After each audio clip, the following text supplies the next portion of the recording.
between the Akron Zips and the Buffalo Bulls. And that game is going to be rescheduled and played this Friday afternoon. So that is where we will begin with a rescheduled makeup game in the MAC, regular season game between the Akron Zips and the Buffalo Bulls.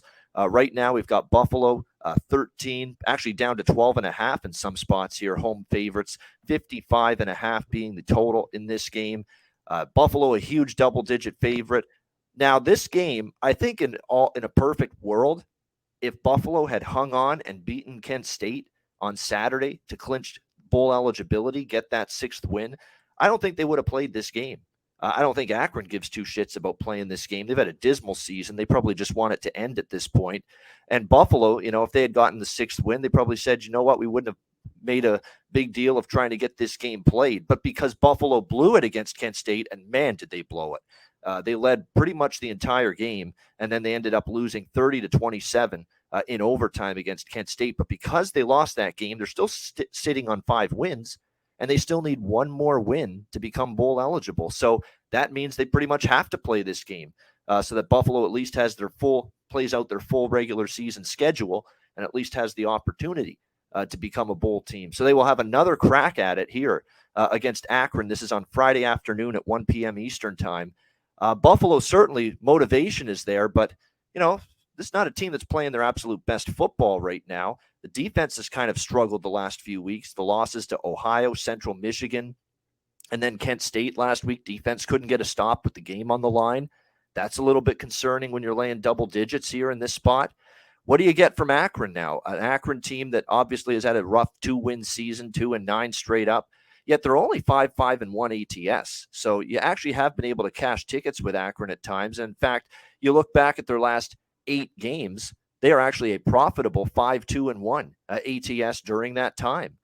They've been competitive in some spots. You look at their recent MAC conference games, 7-point loss to Central Michigan, 6-point loss at Kent State, 6-point loss to Eastern Michigan, and then they absolutely destroyed Northern Illinois, a bit of a stunner on Saturday, 44-12. I mean, we talked on Saturday on the Pub Hub that, Akron might be worth a look there with the points, but I don't think we expected them to go to DeKalb, Illinois there and just rip the doors off Northern Illinois like that, 44-12. The quarterback who's got the start here was pretty damn good for Akron. Yeah. Jeff Undercuffler. That's one of the best names I've ever heard. Jeff Undercuffler. He was the starting quarterback for Undercuffler. Reminds me of that Tom Green show skit they did many, many years ago. Undercutter's Pizza. Undercuffler. All right. Anyway, that's enough of that. Jeff Undercuffler, 21 of 32, 312 passing yards, 3 touchdowns, 1 interception. Played very well. They ran the ball with Cam Wiley, 128 rushing yards on the ground. Like I said, this Buffalo defense is suddenly scuffling a little bit. I think it might be too many points, honestly. We've already seen this Buffalo team, choke away a lead against Central Michigan, blow a lead against Kent State. They're not playing with the utmost confidence right now. Defense is playing worse. I like the offense, don't get me wrong, but and the betting markets are also thinking that this line's a bit too high because the money's come in on Akron here in the early part of the week. So I definitely would lean Zips here, and I would lean to the over as well because, look, if this Undercuffler guy plays, certainly saw some offense from them. That both of these teams, their game on Saturday went over the total. So as long as the weather's decent in Buffalo here on Friday afternoon, 55.5, 56 where this total is, I'd probably look at betting this one up and over the total. Conor, what do you think here of this rescheduled MAC conference game Friday afternoon, Akron-Buffalo? Yeah, I mean, I can't believe they're playing this, but I guess they agree to it. Why not? Buffalo wants to get bowling. I'm real quick. Yeah, Undercuffler was really good, and I'm kind of kicking myself. That wasn't a game that I played because we talked about it Saturday. Just kind of just went over the head. We talked about it, but I didn't want to bet on Akron. I should have. Because Northern Illinois shouldn't have been laying 10. We talked about it. Just no fucking way. That was just crazy. And that was my fault. I should have been all over that.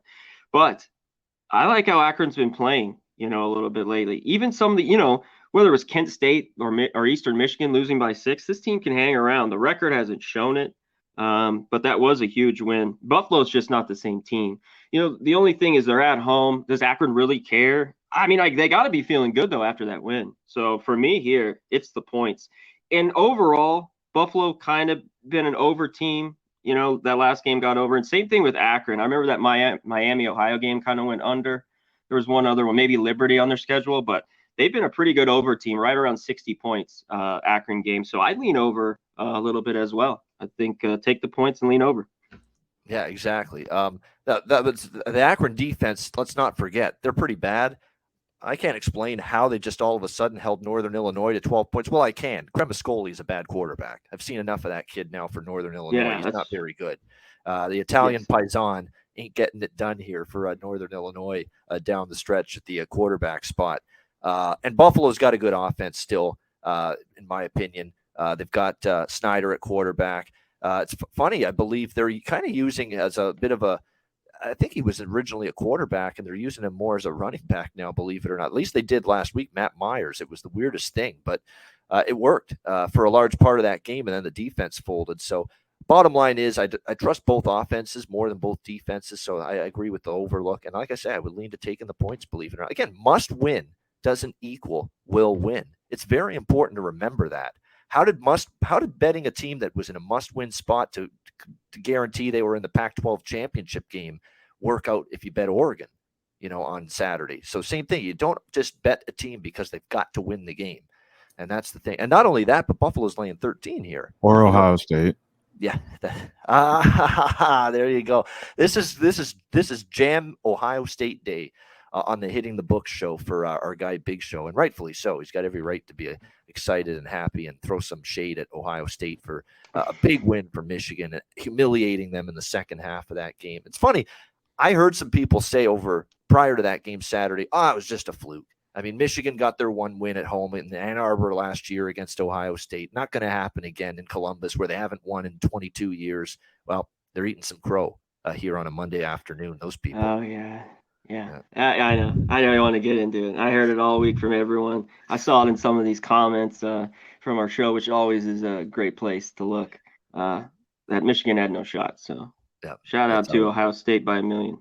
Shout out to those people, though. We thank you for watching us here on the Pub Sports Radio Hitting the Books show.